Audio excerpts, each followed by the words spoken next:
అంటే డాక్టర్ గారు, ఇప్పుడు క్యాన్సర్ వస్తుంది, బాడీలో తయారవుతుంది, ఒక సెల్ తయారవుతుందంటే, మొట్టమొదటిగా ఈ లక్షణం ఉంటది, వీళ్ళకి క్యాన్సర్ వస్తది అనేది ఏం తెలీదా అండి మనకి? Cancers are generally silent killers madam. అంటే మన శరీరంలో ఉన్న కోట్లాది కణజాలలో ఏదో ఒక కణం హ్మ్. అప్రతిహితంగా పెరిగిపోవటాన్నే క్యాన్సర్ అంటారు. హ్మ్. అంటే బాడీ యొక్క రెగ్యులేటరీ మెకానిజమ్స్ దాటి ఆ కణాలు పెరుగుతూనే ఉంటాయి. పెరుగుతూ ఉన్నప్పుడు దానికి హ్మ్. ఫుడ్ కూడా అవసరం. హ్మ్. దానికి న్యూట్రిషన్ అవసరం. న్యూట్రిషన్ ఎక్కడి నుంచి తీసుకుంటుంది? హోస్ట్ నుంచే. అవును. ఎవరి శరీరంలో అయితే పుడుతుందో వారి నుంచే. హ్మ్. వారిలో రక్తనాళాలు పెంచి యాంజియోజెన్సిస్ అంటారు. ఆ రక్తనాళాల ద్వారా న్యూట్రియంట్స్ తీసుకొని అదే రక్తనాళాల ద్వారా శరీరంలో ఇతర భాగాలకు కూడా పాకిపోయి హ్మ్. మెటాస్టాసిస్ అంటారు. హ్మ్. అంటే ఇంకో వేరే ఏరియాస్‌లో హ్మ్. బ్రెస్ట్‌లో క్యాన్సర్ వస్తే లంగ్‌కో, లివర్‌కో పాకుతున్నట్టు హ్మ్. పాకిపోయి మన ఓన్ బాడీ మీద హ్మ్. పేషెంట్ బాడీ మీద పారాసైట్ అయ్యి ఆ న్యూట్రియంట్స్ తీసుకొని పెరుగుతూ ఉంటుంది. అంటే ఒక లక్షణము ఫీవర్ గాని, వాళ్ళలో కాన్‌స్టిపేషన్ ఉండడం గాని, అట్లా ఏం ఒక లక్షణం బట్టి క్యాన్సర్ వస్తుంది అని చెప్పలేము. చెప్పలేం మేడం. హ్మ్. ఇప్పుడు క్యాన్సర్ లక్షణాలు ఏముండవు. సైలెంట్‌గా పెరుగుతూ ఉంటాయి. హ్మ్. ఒక స్టేజ్ వచ్చాకే సింప్టమ్స్ కనబడతాయి. హ్మ్. ఉదాహరణకి లంగ్ క్యాన్సర్ ఉంటుంది. లంగ్‌లో పెరుగుతూ ఉంటుంది. హ్మ్. స్లోగా పెరుగుతూ ఉంటుంది. కనపడను కూడా కనపడదు. నొప్పి కలిగించదు. రక్తనాళాల ద్వారా బ్రెయిన్‌కి పాకుతుంది. అక్కడ డయాగ్నోస్ చేయబడుతుంది. యెస్. అలా క్యాన్సర్ సైలెంట్ కిల్లర్ అండి. హ్మ్. కానీ చిన్న చిన్న మార్పులు వస్తూ ఉంటాయి. ఆ హ్మ్. మార్పుల్ని అశ్రద్ధ చేయకుండా మనం డాక్టర్ దగ్గరికెళ్ళాలి. ఆ మార్పులు ఎంత సటిల్‌గా ఉంటాయంటే హ్మ్. చాలామంది వాటిని అశ్రద్ధ చేస్తారు. హ్మ్. ఉదాహరణకి ఓరల్ క్యావిటీ బ్రెయిన్ ట్యూమర్ అనుకున్నాం. హ్మ్. పైనుంచి కిందకెళ్దాం. హ్మ్. బ్రెయిన్ ట్యూమర్ ఉందనుకోండి. బ్రెయిన్ ట్యూమర్‌లో ట్యూమర్ వచ్చిన లొకేషన్‌ని బట్టి, హ్మ్. ట్యూమర్ యొక్క సైజ్‌ని బట్టి, ట్యూమర్ ఎంతవరకు ఇంక్రీజ్డ్ ఇంట్రాక్రేనియల్ ప్రెషర్ కలిగించిందన్న దాని మీద సింప్టమ్స్ ఉంటాయి. హ్మ్. ఉదాహరణకి కామన్ సింప్టమ్ హెడేక్ అంటే. హ్మ్. Early morning headache. హ్మ్. పొద్దున్నే లేవగానే హెడేక్. లేకపోతే హెడేక్‌తో పొద్దున్నే 4కో, 3కో నిద్ర లేవటం. హుహు. హెడేక్ యొక్క ఇంటెన్సిటీ రోజు రోజుకి పెరిగిపోవటం. అది మార్నింగే హ్మ్. హెడేక్ ఇంటెన్సిటీ పెరిగిపోతుంది. వారం రోజుల క్రితం ఇంత సివియర్‌గా లేదు. ఇప్పుడు చాలా సివియర్‌గా ఉంటుంది. అప్పుడు ఒకటి చిన్న టాబ్లెట్ ఏసుకుంటే తగ్గిపోయింది. ఇప్పుడు 2 టాబ్లెట్‌లు హ్మ్. ఏసుకోవాల్సొస్తుంది. హెడేక్‌తో పాటు కళ్ళు తిరగటం, వామిటింగ్ రావటం. హ్మ్. Science of increased intracranial pressure అనమాట. హ్మ్. స్లోగా మర్చిపోవటం, స్లోగా ఫిట్స్ రావటం. హ్మ్. ఇవన్నీ గూడా బ్రెయిన్ ట్యూమర్ లక్షణాలు. ఓకే. అలాగే ట్యూమర్ వచ్చిన లొకేషన్‌ని బట్టి. హ్మ్. బ్రెయిన్‌లో ప్రతి లొకేషను మన బాడీలో ఒక పార్ట్‌ని కంట్రోల్ చేస్తుంది. అవును. ఉదాహరణకి చెయ్యి మూవ్‌మెంట్‌ని కంట్రోల్ చేసేది రైట్ సైడ్ చెయ్యి మూవ్‌మెంట్‌ని కంట్రోల్ చేసేది లెఫ్ట్ సైడ్ పారియటల్ ఏరియాలో ఉంటుంది. హ్మ్. అక్కడ ట్యూమర్ వచ్చిందనుకోండి, ఈ చెయ్యి పడిపోతుంది. హ్మ్. చిన్న మెదడులో వచ్చిందనుకోండి, ఆల్కహాల్ తాగిన వాళ్ళు ఎట్లా నడుస్తుంటారో అట్లా ఆ! నడుస్తుంటారు. ఆక్సిపిటల్ లోబ్‌లో వస్తే విజువల్ డిస్టర్బెన్సెస్ చూపులో మార్పొస్తుంది. ఓకే. ఫ్రాంటల్ ఏరియాస్‌లో గనక వచ్చినట్టయితే కొంచెం విపరీతంగా ప్రవర్తిస్తుంటారు. హ్మ్. అందరి ముందు సడెన్‌గా డ్రెస్ చేంజ్ చేసుకోవటం. ఆ! అందరి ముందు వాష్‌రూమ్‌కెళ్ళకుండానే యూరిన్ పాస్ చేసేయటం. హ్మ్. కొన్ని ఏరియాస్‌లో స్పీచ్ ఏరియాలో వచ్చిందనుకోండి, అంతా బానే ఉంటుంది. అంతంతా బానే హ్మ్. ఉంటూ ఉంటారు. అన్ని మాటలు వింటుంటారు. కానీ మాట రాదు. హ్మ్. స్పీచ్ ఏరియా ఎఫెక్ట్ అవుతుంది. ఇలా వచ్చిన లొకేషన్‌ని బట్టి సింప్టమ్స్ ఉంటాయి. హ్మ్. అది సో, బ్రెయిన్. బ్రెయిన్ ట్యూమర్ హ్మ్. లక్షణాలు. సో, ఇలాంటి లక్షణాలు గనక ఉన్నట్టయితే హ్మ్. వెంటనే డాక్టర్‌ని, వాళ్ళ ఫ్యామిలీ ఫిజిషియనో లేకపోతే న్యూరాలజిస్ట్‌నో సంప్రదించి దానికి తగు కారణం హ్మ్. కనుక్కొని ఎక్కడ ట్యూమర్ ఉందో కనుక్కోవాల్సి ఉంటుంది. హ్మ్. కొంతమంది సడెన్‌గా అగ్రెసివ్‌గా బిహేవ్ చేస్తుంటారు. హ్మ్. ఏమిటి అగ్రెసివ్‌గా బిహేవ్ చేస్తున్నారని చూస్తే బ్రెయిన్ ట్యూమర్ ఉంటుంది. అదే కిందకొచ్చామనుకోండి ఓరల్ క్యావిటీ ట్యూమర్స్ వెరీ హ్మ్. కామన్ ఇన్ సౌత్ హ్మ్. ఇండియా. ముఖ్యంగా పురుషుల్లో ఓరల్ క్యావిటీలో వచ్చే ట్యూమర్స్ చాలా కామన్ అండి. నోట్లో మానని పుండు. హ్మ్. అంటే పుండ్లు వస్తూ ఉంటాయి. చాలా మందికి కొంచెం పెయిన్‌ఫుల్‌గా ఉంటాయి. తగ్గిపోతుంటాయి. ఇవి అసలు పెయిన్‌లెస్ పుండ్లు. హ్మ్. నొప్పే ఉండదు. క్యాన్సర్ ఏ ట్యూమర్ అయినా పెయిన్‌లెస్ గానే ఉంటుంది. జనరల్‌గా, హ్మ్. జనరల్‌గా ఎర్లీ స్టేజెస్‌లో పెయిన్‌లెస్‌గా ఉంటాయి. హ్మ్. మానని పెయిన్‌లెస్ పుండు. హ్మ్. పెరుగుతూ ఉంటుంది క్రమం తప్పకుండా నొప్పి కలిగించదు. హ్మ్. చివర్లో నొప్పి కలిగిస్తుంది. అలాగే ఆ పుండు నుంచి రక్తం కారటం. ఎక్కడైనా రావచ్చు ఓరల్ హ్మ్. క్యావిటీలో చిగుళ్ళ మీద కానివ్వండి, నాలుక మీద కానివ్వండి, అంగటి మీద కానివ్వండి. అలాగే ఓరల్ క్యావిటీలోనే ఎరుపు, తెలుపు మిళితమైన ప్యాచెస్ ఉండటం. Hmm. Or just whitey curdy patch ఏదో పెరుగు అంటుకున్నట్టు ఉంటుంది. హ్మ్. కానీ స్క్రాచ్ చేస్తే రాదు. హ్మ్. ల్యూకోప్లేకియా అంటారు. ఇవన్నీ కూడా ప్రీ క్యాన్సరస్ ఫేజెస్. ఓకే. తర్వాత నాలికలో మాట స్పష్టంగా రాకపోవటం. హ్మ్. నాలుక ట్యూమర్ వచ్చినప్పుడు. బ్లీడింగ్ అవ్వటం చిగుళ్ళ నుంచి, ఆ పుండు నుంచి బ్లీడింగ్ రావటం. ఏదో మింగాలనిపిస్తూ థ్రోట్ ఎనకాల ఏదో ఫారిన్ బాడీ ఉన్నట్టుంటుంది. హ్మ్. మింగినా కూడా అది అలానే ఉంటుంది. హ్మ్. అంటే అది ట్యూమర్ ఉంటుందక్కడ. But brain perceives this as a hmm. Mass. ఏదో మింగాలి అక్కడేదో అడ్డం పడినట్టు ఉంటుంది. అది పోస్టీరియర్ టంగ్‌లో వచ్చే ట్యూమర్స్ లక్షణాలు. హ్మ్. కిందకొస్తే స్వరపేట క్యాన్సరు, మాట బొంగురు పోవటం, హ్మ్. గాలి పీల్చుకోవటానికి ఇబ్బందిగా ఉండటం, ఇవన్నీ స్వరపేటిక దగ్గినప్పుడు బ్లడ్ రావటం, హ్మ్. ఇవన్నీ స్వరపేటిక క్యాన్సర్ లక్షణాలు. ఓకే. ఇంకా థైరాయిడ్ మాసెస్ రావటం, లేకపోతే పెరోటిడ్ గ్లాండ్ అనేది ఇక్కడ లాలాజలం ఉత్పత్తి చేసే గ్రంథులు ఉంటాయి. ఇక్కడ 6 మేజర్ గ్రంథులు, మైనర్ గ్రంథులు కూడా ఉంటుంటాయి. వాటిలో కూడా ట్యూమర్స్ రావచ్చు. స్వెల్లింగ్ అనిపిస్తూ ఉంటుందా? స్వెల్లింగ్ కనపడుతుంది, గడ్డలా కనబడుతుంది మేడం. క్రమం తప్పకుండా పెరుగుతూ ఉంటుంది. తర్వాత ఇక లంగ్ క్యాన్సర్, అర్బన్ ఏరియాస్లో పురుషుల్లో అత్యధికంగా కనబడే క్యాన్సర్ ఇప్పుడు లంగ్ క్యాన్సర్. డాక్టర్ గాలి పీల్చుకోవడానికి ఇబ్బందిగా ఉండటం, లో గ్రేడ్ చెస్ట్ పెయిన్ రావటం, క్రానిక్ కాఫ్, మానని దగ్గు. చాలా మంది స్మోకర్స్లో చూస్తుంటారు. స్మోకర్స్ కాఫ్ కానీ అశ్రద్ధ చేస్తుంటారు. లాస్ట్ ఇయర్ ఇలానే వచ్చింది. అప్పుడు వెళ్ళి చూపించుకున్నాను డాక్టర్ గారి దగ్గరికి. సిటీ స్కాన్ కూడా చేశారు, ఏమీ లేదన్నారు. ఇప్పుడు కూడా అదే అయ్యి ఉంటుంది అని అశ్రద్ధ చేస్తుంటారు. ఇది చాలా ఇంపార్టెంట్, ఎస్పెషలీ స్మోకర్స్. ఇప్పుడు లో డోసేజ్ సిటీ స్కాన్స్ అందుబాటులోకి వచ్చాయి. 6 monthly ఒకసారి లో డోసేజ్ సిటీ అంటే రేడియేషన్ ఎక్స్పోజర్ తక్కువగా ఉండే సిటీ మెషిన్స్ అన్నమాట. వాటి ద్వారా ఎటువంటి హాని ఉండదు. ఈ క్రానిక్ స్మోకర్స్ ముఖ్యంగా 10 సంవత్సరాలు స్మోక్ చేసిన తర్వాత 6 నెలలకు ఒకసారి సిటీ స్కాన్ చేసుకోవడం ద్వారా క్యాన్సర్ రావటాన్ని ముందుగా పసిగట్టవచ్చు. ఓకే, అంటే రేడియేషన్ అనేది తక్కువగా ఉంటుంది, చాలా తక్కువగా ఉంటుంది, హాని లేకుండా ఉంటుంది.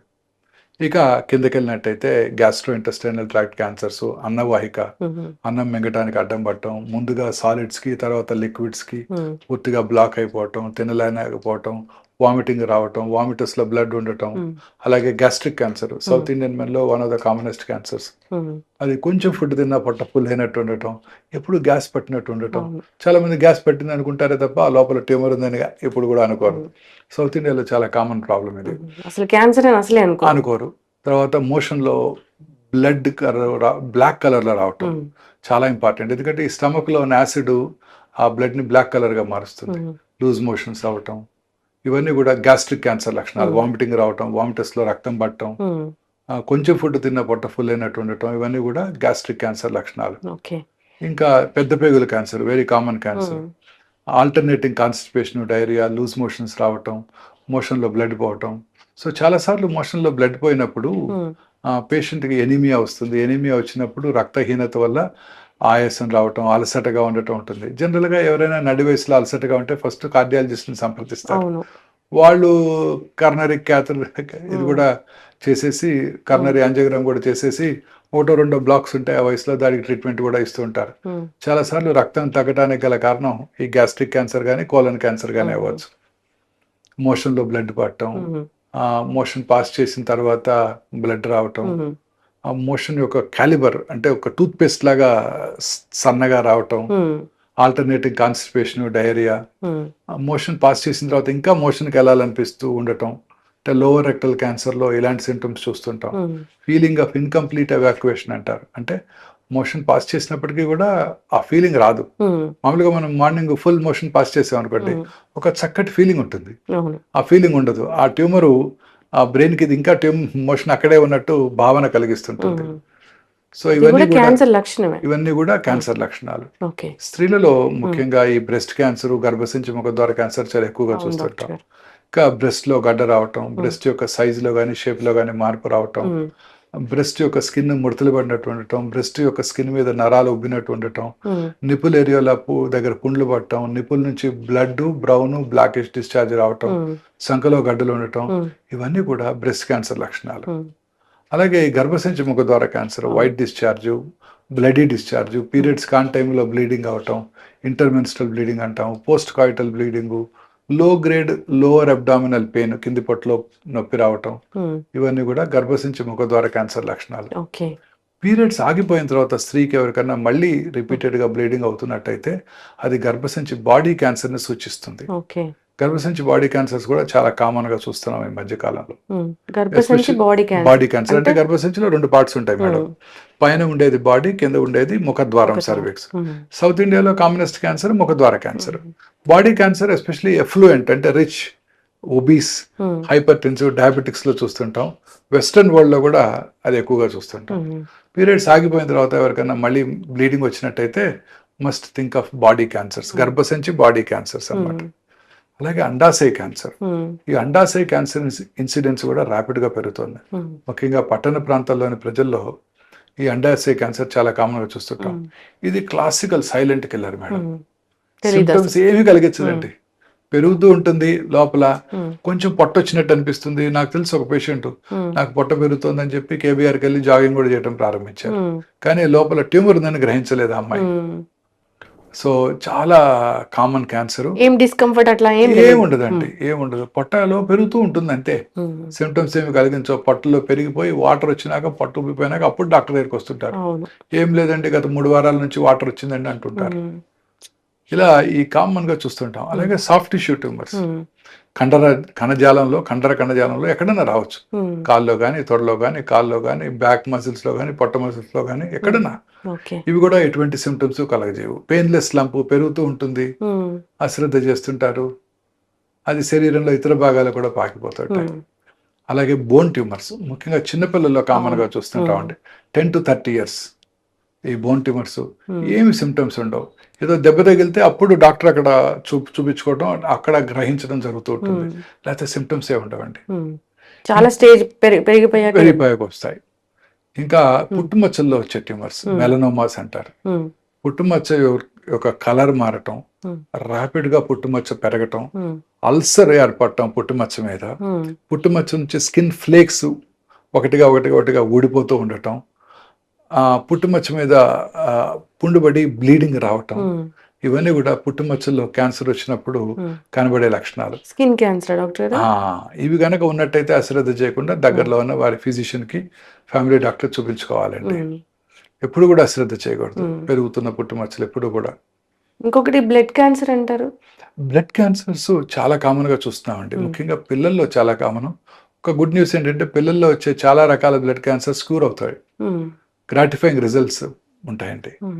అవి కూడా అలసటగా ఉండటం, రక్తం తగ్గిపోవటం, రక్తలేమి వల్ల పిల్లలు బాగా అలసిపోవటం, నెక్ లో చిన్న గడ్డలు రావటం, లింఫ్ నోడ్ ఎన్లార్జ్మెంట్ అంటారు, ప్లేట్లెట్స్ తగ్గిపోవటం వల్ల శరీరం మీద రెడ్ కలర్ ప్యాచెస్ రావటం, ఇవన్నీ కూడా బ్లడ్ క్యాన్సర్ లక్షణాలు, సిమ్టమ్స్. ఈ సిమ్టమ్స్ ఎప్పుడు కూడా అశ్రద్ధ చేయకూడదు. రక్తహీనత, రక్తలేమి కామన్ సిమ్టమ్ అండి. ఎందుకు డాక్టర్ గారు ఇది అంటే క్యాన్సర్ ఎందుకు వస్తుందనే తెలియదండి. క్యాన్సర్ రావడానికి అనేక రకాలైన కారణాలు ఉన్నాయండి. కానీ ఇప్పుడు సైంటిస్టులు బిలీవ్ చేసేది ఏంటంటే జెనెటిక్ మ్యూటేషన్. జెనెటిక్ మ్యూటేషన్ అంటే వంశపారంపర్యమైన కాదండి. ఇప్పుడు మన బాడీలో, మన శరీరంలో 22,000 అప్రాక్సిమేట్లీ ప్రోటాన్ కోడింగ్ జీన్స్ ఉన్నాయి. Equally good number of non proton coding jeans ఉన్నాయి. ఈ 22,000 ప్రోటాన్ కోడింగ్ జీన్స్ లో ఒక 500 to 600 ఆంకో జీన్స్ అంటే క్యాన్సర్ కారక జన్యువుల్ని సైంటిస్టులు ఐడెంటిఫై చేశారు. ఈ జన్యువుల్లో వచ్చే మ్యూటేషన్ వల్లే ఈ క్యాన్సర్ వస్తుందని కూడా సైంటిస్టులు ఇప్పుడు గట్టిగా నమ్ముతున్నారు. అందుకే ఇప్పుడు చాలా రకాల క్యాన్సర్స్ కి ముందుగానే కాంప్రహెన్సివ్ జీనోమిక్ ప్రొఫైలింగ్ చేస్తున్నాం. కాంప్రహెన్సివ్ జీనోమిక్ ప్రొఫైలింగ్ అంటే ఆ ఆంకోజీన్స్ అన్నిటినీ కూడా అనలైజ్ చేసి ఏ జన్యుపరమైన మ్యూటేషన్ వల్ల ఈ పర్టికులర్ క్యాన్సర్ వచ్చిందో తెలుసుకునే అవకాశం కూడా ఏర్పడింది. ఇప్పుడు ముందే తెలుసుకోవచ్చు, ముందే అంటే క్యాన్సర్ వచ్చిన తర్వాత తెలుసుకోవచ్చు. మీరు అడిగిన క్వశ్చన్ క్యాన్సర్ రాకముందు కూడా తెలుసుకోవచ్చు అండి, కోడింగ్ అనేది చేసుకోవచ్చు. క్యాన్సర్ రాకముందు తెలుసుకోవచ్చు అండి. దానికి ఏంటంటే ఇప్పుడు ఈ జన్యుపరమైన మ్యూటేషన్ వస్తుంది కదండి, ఈ జన్యుపరమైన మ్యూటేషన్ మనకి రావటాన్ని గమనించి ముందుగానే 1-2 సంవత్సరాల ముందే క్యాన్సర్ రావటాన్ని కూడా చెప్పగలమండి. బ్లడ్ టెస్ట్ ద్వారా కానీ, బకల్ మ్యూకోజల్ యొక్క స్క్రేపింగ్ ద్వారా కానీ మనం ఆ జన్యుపరమైన టెస్ట్ చేసి ఎగ్జాన్స్ అంటారు. మనం చేస్తున్నాం డాక్టర్, ఇక్కడ అందుబాటులో ఉందండి, మన దగ్గర అందుబాటులో ఉంది. లాంజివిటీ లాంజ్ అని 10th floor లో ఉంది, అక్కడ చేస్తున్నారు. ఎగ్జాన్స్ అంటారు. ఈ ఎగ్జాన్స్ ఈ జన్యుపరమైన మ్యూటేషన్స్ కి దారితీస్తాయి. సో ముందుగా ఎగ్జాన్స్ నే కనుక పట్టుకున్నట్టయితే ఆ మ్యూటేషన్ కూడా పట్టుకోగలుగుతాం. పట్టుకుంటే క్యాన్సర్ రావటాన్ని 77 రకాల క్యాన్సర్ రావటాన్ని ముందుగా చెప్పేయచ్చు. అంటే ఈ ఇండివిజువల్ కి ఫలానా క్యాన్సర్ వస్తుంది అనేది మనం ముందుగానే చెప్పొచ్చు అండి. ఎవరైనా చేయించుకోవచ్చు, పిల్లల దగ్గర నుంచి పెద్దవాళ్ళు ఎవరైనా చేయించుకోవచ్చు అండి.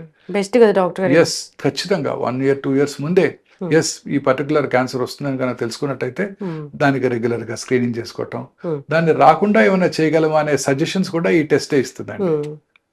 ఈ టెస్ట్ ద్వారా తెలుసుకోగలుగుతాం. చాలా సింపుల్ అండి. ఫస్ట్ టైం ఇండియా ఇక్కడే ఏర్పాటు చేయడం జరిగింది 4 months back. More than 1000 people చేయించుకున్నారు ఆల్రెడీ ఇక్కడ ఆ టెస్ట్. మంచిది కదా డాక్టర్ గారు. ఎవరైనా కానీ ఇప్పుడు అదే అనుకుంటూ ఉంటాం, బ్లడ్ టెస్ట్లు ఏమైనా ఉంటాయా క్యాన్సర్ వస్తుందో లేదో తెలుసుకోవడానికి అని. అంటే ఇప్పుడు దానికన్నా మించిన టెస్ట్ అనుకోవచ్చు. లేదండి, క్యాన్సర్ వచ్చిందాకా తెలియకపోతే వచ్చేసరికి తెలుసుకునేసరికి లేట్ స్టేజ్ అయిపోతుంది. సో అందువల్ల ముందుగా తెలుసుకోవడానికి అవకాశం ఏర్పడిందండి. అయితే డాక్టర్ గారు క్యాన్సర్ వచ్చాక స్టేజెస్ అని చెప్తారు కదా, అది ఎట్లా చెప్తారండి? అంటే స్టేజ్ అంటే అది ఎంత దూరం పాకింది, అర్లీ స్టేజ్లో ఉందా, లేట్ స్టేజ్లో ఉందా. జనరల్గా స్టేజ్ 1, స్టేజ్ 2, స్టేజ్ 3, స్టేజ్ 4 అంటుంటాం. స్టేజ్ 4 అంటే లేట్ స్టేజ్, శరీరంలో ఇతర భాగాలకు పాకిపోయింది అని అర్థం. స్టేజ్ 1 అంటే అర్లీగా పట్టుకున్నప్పుడు. సో ఇది స్టేజింగ్కి మనకి పెట్ సిటీ స్కాన్ లేదా పెట్ ఎంఆర్ఐ స్కాన్ ఉపయోగపడతాయండి. కామన్గా వినే ఉంటారు పెట్ సిటీ స్కాన్. సిటీ స్కాన్లో గడ్డ ఉంది లేనిది తెలుస్తుంది, పెట్ సిటీ స్కాన్లో ఆ గడ్డలో క్యాన్సర్ ఉంది లేనిది కూడా తెలిసిపోతుంది. సో పెట్ సిటీ స్కాన్ చేసుకొని, whole body PET CT scan చేసుకొని, శరీరంలో ఫర్ ఎగ్జాంపుల్ బ్రెస్ట్ క్యాన్సర్ పేషెంట్కి పెట్ సిటీ స్కాన్ చేస్తే బ్రెస్ట్లోనే ఉందా, చంకలోకి ఏమైనా పాకిందా, శరీరంలో లంగ్స్ కానీ లివర్ కానీ బోన్స్ కానీ ఇతర భాగాలకి ఎక్కడికైనా పాకిందా అని ముందుగా తెలుసుకోవచ్చు. కొన్నిసార్లు కొన్ని లొకేషన్స్లో ముఖ్యంగా బ్రెయిన్లో కానివ్వండి, హెడ్ అండ్ నెక్లో కానివ్వండి, సాఫ్ట్ టిష్యూ సార్కోమాస్ చేతుల్లో కానీ కాళ్ళలో కానీ, రెట్రోపెరిటోనియం అంటే కిడ్నీస్లోను, ప్యాంక్రియాసు, అలాగే పెల్విస్, వీటిల్లో సిటీ స్కాన్ కన్నా ఎంఆర్ఐ చాలా యూస్ఫుల్గా ఉంటుంది. సో వాళ్ళకి పెట్ ఎంఆర్ఐ చేయాల్సి ఉంటుంది. ప్రాస్టేట్ క్యాన్సర్ కానివ్వండి, ఎనీ క్యాన్సర్, బ్లాడర్ క్యాన్సర్ కానివ్వండి, పెట్ సిటీ కాదు, PET MRI, MRI with PET. In fact first time భారతదేశంలో ఇక్కడే అందుబాటులోకి వచ్చింది, హైదరాబాద్లోనే. ఈ పెట్ ఎంఆర్ఐ చేసుకోవడం ద్వారా చాలా యాక్యురేట్గా స్టేజింగ్ చేయగలుగుతామండి. ఎస్, అంటే నందిగాం నుంచి ఒక పేషెంట్ ఇక్కడికి వచ్చారు, ఎక్కడో చిన్న ఆవగింజంత ఉందంట, అది ఇక్కడే తెలుసుకున్నారని నాకు చెప్పారనమాట. అందుకే నేను అంటే అంత తెలుసుకునేంత ఫెసిలిటీస్ వచ్చాయండి. పెట్ ఎంఆర్ఐ ద్వారా అతి చిన్న ట్యూమర్ ని కూడా ఎటువంటి రేడియేషన్ ఎక్స్పోజర్ లేకుండా మనం ఐడెంటిఫై చేయగలుగుతాం. ఓకే, ఇప్పుడు స్టేజ్ 3కి వెళ్తే మనం క్యాన్సర్ ని తగ్గించలేమా? ఎస్, అంటే డిపెండింగ్ ఆన్ ద లొకేషన్ అండి. కొన్ని రకాల స్టేజ్ 3 క్యాన్సర్స్, ఉదాహరణకు ఓవేరియన్ క్యాన్సర్ స్టేజ్ 3 ఉందనుకోండి, దే ఆర్ హైలీ కీమోసెన్సిటివ్, చక్కగా క్యూర్ కూడా అయిపోవడానికి అవకాశం ఉంది. సో వచ్చిన లొకేషను, టైప్ ఆఫ్ ట్యూమరు, ఇప్పుడు స్టేజ్ ఒకటే కాదండి, క్యాన్సర్ ట్యూమర్ యొక్క బిహేవియర్, అంటే అది వేగంగా పాకే గుణం ఉన్నటువంటిదా, స్లోగా పాకేటువంటిదా, అది కూడా చాలా ఇంపార్టెంట్ అండి. ఇప్పుడు అర్లీ స్టేజ్లో కనుక్కున్న అది వేగంగా పాకే ట్యూమర్ అనుకోండి, ఉదాహరణకు breast cancer, triple negative breast cancer అంటారు, oestrogen, progesterone, HER2 receptor negative, లేదా ఈస్ట్రోజన్, ప్రొజెస్ట్రాన్ రిసెప్టార్స్ నెగిటివ్ ఉండటం, HER2 రిసెప్టార్ పాజిటివ్ ఉండటం, ఇవన్నీ కూడా ట్యూమర్ యొక్క బిహేవియర్ గురించి మనకు చెప్తాయండి. ట్యూమరు అగ్రెసివ్గా పాకే గుణం ఉందనుకోండి, స్టేజ్ 1 అయినా కూడా క్యూర్ అయ్యే అవకాశాలు తక్కువగా ఉంటాయి. ట్యూమర్ స్లోగా పెరిగేది అనుకోండి, స్టేజ్ 4 అయినా కూడా చాలా కాలం బతికేస్తుంటారు. సో క్యాన్సర్లో స్టేజ్ ఒకటే కాదండి, ట్యూమర్ యొక్క బిహేవియర్, గుణం, అది సరిగా బిహేవ్ చేయకూడదంటే మా ఇమ్యూనిటీ బాగుండాలా, అగ్రెసివ్ గా ఉంటుంది. ట్యూమర్ యొక్క టైప్ అలాంటిది. మీరు చూస్తుంటారు కొంతమంది పిల్లలు స్కూల్లో, మీ పిల్లలు చదువుకున్న స్కూల్లో ఒక పిల్లాడు ఎక్కువగా గొడవ చేస్తుంటాడు, మిగతా పిల్లలు కొడుతుంటాడు, ఇంకో పిల్లాడు బుద్ధిగా కూర్చొని చదువుకుంటుంటాడు, ఇంకో పిల్లాడు ఫుట్బాల్ బాగా ఆడతాడు, ఇంకో పిల్లాడు చెస్ బాగా ఆడతాడు. రకరకాల మనుషులు ఉంటారు, ఒకే క్లాసు, ఒకటే ఏజ్, ఒకటే సోషియో ఎకనామిక్ బ్యాక్గ్రౌండ్, ఒకటే టీచర్స్ టీచ్ చేస్తున్నారు, కానీ ఒకడేమో గొడవ చేస్తున్నాడు, ఒకడేమో ఫస్ట్ ర్యాంక్ తెచ్చుకుంటున్నాడు, ఒకడు ఇంగ్లీష్లో బాగా మాట్లాడుతున్నాడు, ఇంకోడేమో చెస్ బాగా ఆడుతున్నాడు, ఇంకోడేమో ఫుట్బాల్ బాగా ఆడుతున్నాడు. ఇట్లా రకరకాల మనుషులు ఉంటారు. అట్లా ట్యూమర్ యొక్క బిహేవియర్ కూడా అబ్నార్మల్గా ఉంటుంది. ఆ ట్యూమర్ యొక్క బిహేవియర్ అగ్రెసివ్గా ఉండే ట్యూమర్ అనుకోండి, ఎర్లీ స్టేజ్లో వచ్చినా కూడా క్యూర్ అయ్యే అవకాశాలు తక్కువగా ఉంటాయి. అది ఇంపార్టెంట్. సో ట్యూమర్ యొక్క స్టేజ్ ఇంపార్టెంట్, ట్యూమర్ యొక్క గ్రేడ్ అంటే గుణం, స్లోగా పెరిగేదా, ఫాస్ట్గా పెరిగేదా, ఇవి కూడా చాలా ఇంపార్టెంట్ అండి. మా ఇమ్యూనిటీ కూడా ఇంపార్టెంట్. Yes, very important. నేను అది గట్టిగా నమ్ముతున్నానండి. చాలా మంది 34 సంవత్సరాలుగా క్యాన్సర్ పేషెంట్ ట్రీట్ చేసిన తర్వాత నేను నమ్మేది ఏంటంటే, మన ఓన్ ఇమ్యూనిటీ, పేషెంట్ యొక్క own immunity is more important. Patient కనుక మంచి ఆరోగ్యంతో, మంచి న్యూట్రిషన్ తీసుకుంటూ, మెంటల్లీ స్టేబుల్గా కనుక ఉన్నట్టయితే వారి ఇమ్యూనిటీ బాగుంటుంది. హ్యాపీగా ఉన్నట్టయితే, నిద్రపోతూ చక్కగా టైంకి మంచి ఆహారం తీసుకుంటూ, న్యూట్రిషియస్ ఫుడ్ తీసుకుంటూ ఉన్నట్టయితే ఖచ్చితంగా క్యాన్సర్ని ఎదిరించగలుగుతారు. మన ఇమ్యూనిటీ ఈజ్ మోర్ ఇంపార్టెంట్. మన ఇమ్యూనిటీ పెరగడానికి మోస్ట్ ఇంపార్టెంట్ థింగ్ ఏంటంటే హ్యాపీగా ఉండటం. చక్కగా నిద్రపోతూ హ్యాపీగా, మనశ్శాంతిగా, ప్రశాంతంగా ఉంటే ఎటువంటి జబ్బులు రావు. అసలు ఆ లక్షణాలు ఎవరికి లేవు ఇప్పుడు. మానసిక ప్రశాంతత లేదు, నిద్ర లేదు, స్ట్రెస్ లేకుండా లేము, అన్ని టార్గెట్స్, వర్క్ మీద ఫోకస్ అంతా ఇదే ఉంది డాక్టర్ గారు. ఎన్ని టీవీ ఇంటర్వ్యూలు చేశారు, ఎన్ని చేశారు, మీకు కూడా స్ట్రెస్ ఉంటుంది. అవును. సో ఎవరికి ఇమ్యూనిటీ అనేది స్ట్రాంగ్గా లేదని చెప్పుకోవాలి. ఇప్పుడు సీజన్కి చాలా మందికి ప్రతి సీజన్ మారిన కొద్దిగా వ్యాధులు వస్తూనే ఉన్నాయి. అంటే ఇమ్యూనిటీ లేనట్లే కదా డాక్టర్ లేనట్టే. గారు? Very correct, very correct. So ఇదేనండి మన ఎయిమ్, అదేనండి మన వ్యూవర్స్కి మనం చెప్పాల్సింది ఇదే. అన్ని విధాలుగా మెంటల్లీ స్టేబుల్గా ఉన్నట్టయితే, హ్యాపీగా ఉంటూ సరి అయిన నిద్రపోతూ మంచి ఆహారం బ్యాలెన్స్డ్ డైట్ తీసుకుంటూ ప్రశాంతంగా ఉన్నట్టయితే ఖచ్చితంగా ఈ జబ్బులు రాకుండా చేసుకోవచ్చు. వచ్చిన జబ్బులను కూడా క్యూర్ చేసుకోవచ్చు. కానీ ఇన్నేళ్ళ సర్వీస్లో డాక్టర్ గారు చూస్తూ ఉంటారు కదా, క్యాన్సర్ ఉంది అని చెప్పగానే తగ్గిపోద్దులే అని అనుకునే వాళ్ళు ఎంతమంది ఉన్నారండి అసలు? మెంటల్గా స్ట్రాంగ్గా మనం ఉన్నవాళ్ళు. వాటిని బిల్డ్ చేయాలంటే మనమే చెప్పాలి వాళ్ళకి. నేను స్ట్రాంగ్గా బిలీవ్ చేస్తాను. నేను చాలాసార్లు అసలు పేషెంట్కి చెప్పను క్యాన్సర్ ఉందని. వారిని బయట కూర్చోమని చెప్పి అటెండర్స్కే చెప్తాను. అటెండర్స్ చెప్తాను, తర్వాత పేషెంట్ పిలిచి చెప్తాను. అటెండర్స్కి ఏమో ఉన్నదన్నట్టు చెప్తాం, 4th స్టేజా అగ్రెసివ్ ట్యూమరా చెప్తాం. కానీ పేషెంట్కి మాత్రం చాలా చిన్న ట్యూమర్, క్యూర్ అయిపోతుంది, నీకేం భయం లేదని ధైర్యం చెప్తాం. తద్వారా వాళ్ళు చక్కగా మంచి ఇమ్యూనిటీతో హ్యాపీగా నిద్రపోతూ ఉంటారు. 4th స్టేజ్లో ఉన్న క్యాన్సర్ పేషెంట్ కూడా మీ పిల్లలు అమెరికా నుంచి మంచి మందులు తెప్పించారని చెప్పి తులసి నోట్లో పోయింది చాలా కాలం బతుకుతారు. అర్లీగా క్యాన్సర్ ఉన్న వాళ్ళు కూడా చాలా లేట్ స్టేజ్, నువ్వు బ్రతుకో నాకు తెలియదు, నువ్వు పోయే అవకాశాలు ఎక్కువగా ఉన్నాయంటే నిజంగానే తొందరగానే రికరెన్స్ వచ్చేస్తుంది వాళ్ళకి. సో డాక్టర్గా మన బాధ్యత వారిలో ఒక మంచి మెంటల్గా వారు పీస్ఫుల్గా ఉండేటట్టు చూసుకోవాల్సిన అవసరం ఉందండి. వారికి అనేక రకాలుగా మనం ధైర్యం చెప్తూ ఉండాలి. ఇప్పుడు క్యాన్సర్ వచ్చాక ఆ ట్రీట్మెంట్ సమయంలో డైట్ అనేది సపరేట్గా ఉంటుందా డాక్టర్ గారు? సపరేట్ ఏం లేదండి, బ్యాలెన్స్డ్ డైట్. అంటే చాలాసార్లు ఇప్పుడు క్యాన్సర్ పేషెంట్స్కి క్యాన్సర్ ట్రీట్మెంట్ వల్ల, క్యాన్సర్ వల్ల కూడా రోగ నిరోధక శక్తి, ఇమ్యూనిటీ తక్కువ ఉంటుంది. సో బయట ఫుడ్స్ తీసుకున్నారనుకోండి, లూజ్ మోషన్స్ అవి వామిటింగ్స్ అయ్యే అవకాశాలు ఎక్కువ ఉంటాయి. సో ప్రిఫరబుల్లీ చక్కగా హోమ్ కుక్డ్ ఫుడ్సే తీసుకోవాల్సి ఉంటుంది. కొన్ని రకాల క్యాన్సర్స్లో కారం తక్కువగా తీసుకోవడం బెటర్. ముఖ్యంగా ఓరల్ క్యాన్సర్స్, గ్యాస్ట్రిక్ క్యాన్సర్స్లో లూజ్ మోషన్స్ ఏమైనా అయితే మంటగా ఉంటుంది, ఓరల్ క్యాన్సర్స్లో మంటగా ఉంటుంది. అంటే కారం ఏమి మనకి ఎసెన్షియల్ ఐటమ్ కాదు కదా. సో కంటామినేటెడ్ ఆయిల్స్కి దూరంగా ఉండటం, మరి షుగరీ ఐటమ్స్ కూడా దూరంగా ఉండటం బెటర్ అండి. అన్ని బ్యాలెన్స్డ్ డైట్ తీసుకోవాల్సి ఉంటుందండి. కార్బోహైడ్రేట్స్, ప్రోటీన్, ఫ్యాటు సమపాళలో తీసుకున్నట్టయితే ఆరోగ్యకరంగా ఉంటారు. మంచి ఆహారం ప్లేస్ ఏ మేజర్ రోల్ అండి. రకరకాల ఫ్రూట్స్, వెజిటబుల్స్ ఇవన్నీ ఇమ్యూనిటీని పెంచడానికి కూడా సహాయపడతాయి. క్రూసిఫెరస్ వెజిటబుల్స్ అంటే క్యాబేజ్, కాలీఫ్లవర్, బ్రసెల్ స్ప్రౌట్స్, అలాగే బెర్రీస్, ఫ్రూట్స్ అండి. మనకి తాజా ఫ్రూట్స్ రోజు మన ఇంట్లో దొరికే మన ఫ్రూట్స్, నేరేడుకాయలు కానివ్వండి, రేక్కాయలు కానివ్వండి, బత్తాకాయలు కానివ్వండి, ఆకుకూరలు ఇవన్నీ కూడా చాలా అవసరం లేదు. డ్రాగన్ ఫ్రూట్, అవకాడో తినాల్సిన అవసరం లేదు. మన జామ పండు అవకాడో కన్నా ఎక్కువ పవర్ఫుల్. మనం వాటిని వదిలేసి ఎక్కడికో వెళ్తూ ఉంటాం. అలానే ఏం లేదు, బట్ జనరల్ గా ఇవన్నీ కూడా ఇంపార్టెంట్ అండి. అన్ని రకాల ఫ్రూట్స్ కూడా హెల్ప్ చేస్తాయి. నట్స్ అండి, they contain healthy fats and good proteins. అనేక రకాల యాంటీ ఆక్సిడెంట్స్ ఉంటాయి. Nuts are essential for our well being. రికవరీలో కూడా నట్స్ చాలా యూస్ఫుల్ గా ఉంటాయండి. కారణం ఏంటంటే చాలా సార్లు ఈ ట్రీట్మెంట్స్ లో తినాలనిపించదు, ఆహారం తక్కువగా తీసుకుంటుంటారు. సో కొంచెం ఫుడ్ తీసుకున్న ఎక్కువ క్యాలరీలు వచ్చేవి నట్సే. సో జీడిపప్పులు, బాదం పప్పులు, పిస్తా పప్పులు, వాల్నట్స్, గుమ్మడి గింజలు సూపర్ పవర్ హౌసెస్ అండి. అలాగే సన్ఫ్లవర్ సీడ్స్, ఇవన్నీ కూడా అన్ని రకాల గింజలు. పపాయాలో మీరు పారేసే గింజలు కూడా సేఫ్ అండి, అవి కూడా చాలా యూస్ఫుల్. చక్కగా చెప్పారు డాక్టర్ గారు. అందరూ కూడా హెల్దీ హ్యాబిట్స్ అలవాటు చేసుకోవాలని కోరుకున్నాం. అయితే నేను ఒకటి అడగాలనుకున్నాను, ట్యూమర్ మార్కర్ టెస్ట్ అని, అదేంటి డాక్టర్ గారు? ట్యూమర్ మార్కర్స్ అంటే కొన్ని రకాల క్యాన్సర్స్ బ్లడ్లోనే మార్కర్స్ ప్రొడ్యూస్ చేస్తాయండి. ఉదాహరణకి gastric cancer, colon cancer, pancreatic cancer, CEA carcino embryonic antigen అనే మార్కర్ని బ్లడ్లో ప్రొడ్యూస్ చేస్తుంది. నాట్ దట్ అన్ని క్యాన్సర్స్ ప్రొడ్యూస్ చేయవు, చాలా రకాల క్యాన్సర్స్ ప్రొడ్యూస్ చేస్తాయి. ప్రొడ్యూస్ చేసినట్టయితే మనకి చాలా యూస్ఫుల్గా ఉంటాయి.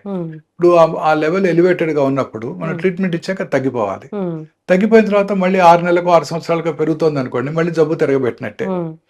అలా లివర్కి ఆల్ఫా ఫీటా ప్రోటీన్ అని, బైల్ డక్ట్ క్యాన్సర్స్కి CA19-9 క్యాన్సర్ యాంటిజెన్ 19-9, ఒవేరియన్ క్యాన్సర్స్కి క్యాన్సర్ యాంటిజెన్ 125, కొన్ని రకాల పిల్లల్లో వచ్చే ఒవేరియన్ క్యాన్సర్స్లో alpha feto protein, beta HCG, పురుషుల్లో వచ్చే టెస్టిక్యులర్ క్యాన్సర్లో కూడా beta HCG, alpha feto protein, లింఫోమాస్లో ఎల్డిహెచ్, అలా రకరకాల మార్కర్స్ చాలా రకాల క్యాన్సర్స్కి ఇప్పుడు మనం అనలైజ్ చేస్తున్నాం. ఓకే. క్యాన్సర్ వచ్చినప్పుడు అది చూసుకొని ఒకవేళ తగ్గినట్టయితే జబ్బు తగ్గినట్టు, మళ్ళీ పెరిగినట్టయితే తిరిగి వచ్చినట్టు, లేదా పూర్తిగా మాయమన్నట్టు అనుకోవచ్చు అనమాట. ఈ ట్యూమర్ మార్కర్స్ క్యాన్సర్ ట్రీట్మెంట్లో చాలా యూస్ఫుల్గా ఉంటాయండి.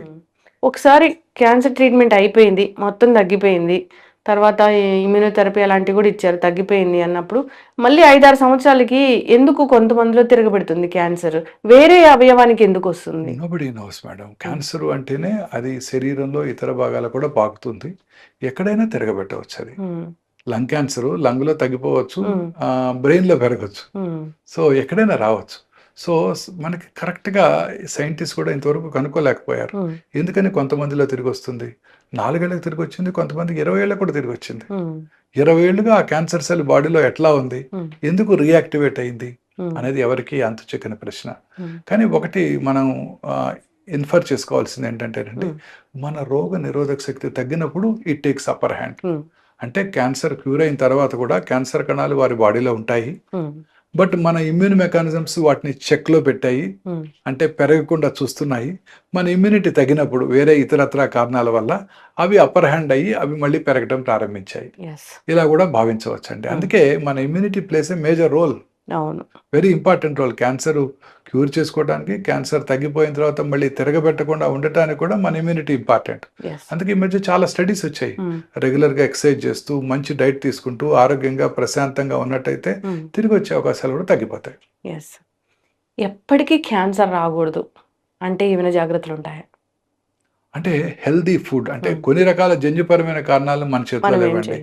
హెల్దీ ఫుడ్స్, ఫ్రూట్స్, వెజిటబుల్స్ ఎక్కువగా తీసుకుంటూ, రెడ్ మీట్ లాంటివి బాగా తక్కువగా తీసుకుంటూ, సన్లైట్కి ఎక్స్పోజ్ అవుతూ, మానసికంగా ప్రశాంతంగా జీవిస్తూ, రెగ్యులర్గా యోగా, మెడిటేషన్ అవన్నీ చేసుకుంటూ, ఫ్రెష్ ఫ్రూట్స్ అవి బాగా ఎక్కువగా తీసుకుంటూ, గ్రీన్స్ ఎక్కువగా తీసుకుంటూ, రెగ్యులర్గా ఎక్సర్సైజ్ చేస్తూ, ఒబేసిటీని తగ్గించుకొని లీన్ బాడీ మాస్ మెయింటైన్ చేస్తూ, దూరాల వాటికి దూరంగా ఉన్నట్టయితే క్యాన్సర్ నుంచి కూడా దూరంగా ఉండొచ్చు. చక్కటి ఇన్ఫర్మేషన్ డాక్టర్ గారు, ధన్యవాదాలు. నమస్తే అండి. Thank you. And for more videos, Please subscribe to iDream. Please subscribe to iDream. Please subscribe iDream. And please subscribe to iDream. For more videos, subscribe to iDream. please like, share, and subscribe to the channel. Congratulations, iDream. Subscribe to iDream. Subscribe to iDream. So subscribe to iDream Media. iDream ki iDream team అందరికి huge congratulations. Please subscribe iDream Media. Please subscribe to iDream. Subscribe iDream. Please subscribe to iDream. iDream అంటే నా కళల ఛానల్ను subscribe చేసుకున్న నోరు తిరుగుతలేదు, మీరైతే గంట గుర్తు కొట్టండి. For more such videos, please subscribe to iDream. Subscribe to iDream. Please subscribe to iDream. Please subscribe iDream Media. Please do subscribe to iDream. Please subscribe to iDream Media. For best entertainment and information, please subscribe iDream. And don't forget to subscribe to iDream.